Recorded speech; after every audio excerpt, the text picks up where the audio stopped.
प्रहलाद की कथा, प्रहलाद की कथा पूरे दुनिया के लोगों के गाल पर एक थप्पड़ के समान है। प्रहलाद जी की कथा पूरे दुनिया के लोगों के गाल पर थप्पड़ है।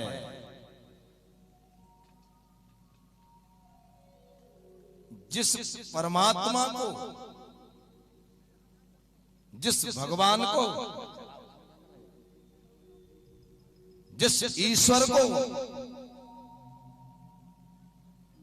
हम और आप मंदिरों में माथा रगड़ रगड़ करके प्रकट नहीं कर पा रहे हैं, जिस परमात्मा को हम वेद मंत्रों का उद्घोष करके 4-4 घंटे आसन लगा करके मंदिरों में पूजा पाठ करके भी जिस परमात्मा को हम मंदिर में से प्रकट नहीं कर पा रहे हैं, हमारे भारत के एक नन्हे से बालक प्रहलाद ने उसी परमात्मा को हिरण्यकश्यप जैसे राक्षस के महल के खम्भे में से प्रकट करके दिखा दिया।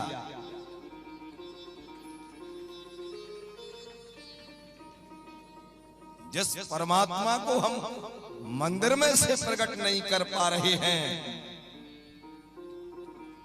उस परमात्मा को हमारे भारत के एक नन्हे से बालक ने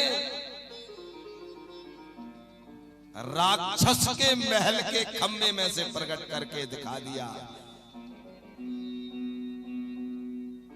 प्रहलाद जी की कथा दुनिया के लिए कुछ भी शिक्षा देती हो, लेकिन मैं तो यही कहूंगा, प्रहलाद जैसे एक नन्हे से बालक की ये कथा दुनिया के नौजवान और बूढ़े बड़े लोगों के गाल पर थप्पड़ है। एक नन्हा सा बालक भगवान को खम्भे से प्रकट कर देता है, और हम बूढ़े होने के बाद भी अपने इस जीवन को व्यसनों में बर्बाद कर रहे हैं। हम परमात्मा को पहचान तक नहीं पा रहे हैं।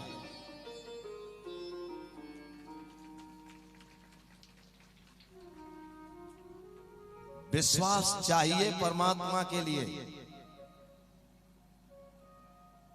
और श्रीमद् भागवत महापुराण के एक अच्छे श्रोता तो तब बनोगे जब मेरे कृष्ण पर तुम्हें पूर्ण विश्वास हो जाएगा, मेरे राम पर तुमको पूर्ण विश्वास हो जाएगा, मेरे शिव पर, मेरी माता दुर्गा पर तुमको पूर्ण विश्वास हो जाएगा।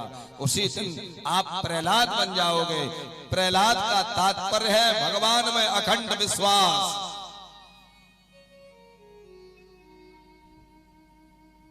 हिरण्यकश्यप पूछता है कि इस खम्भे में तेरा भगवान है? प्रहलाद निर्भीक होकर के कहते हैं, हाँ, मेरा प्रभु, मेरा नारायण, मेरा विष्णु इस खम्भे में है।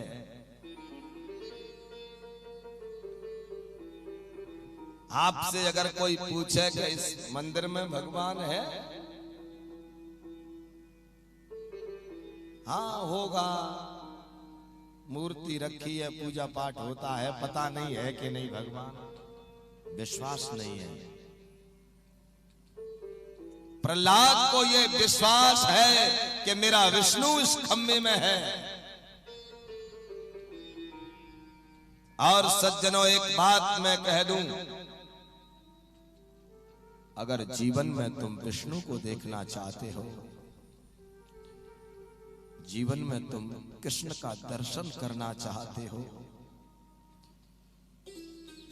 राम का दर्शन करना चाहते हो, अपने अंदर विश्वास बना लो। जिस दिन तुम्हारा विश्वास अखंड हो जाएगा, उसी दिन वो ईश्वर तुम्हें प्रत्यक्ष दर्शन दे देगा।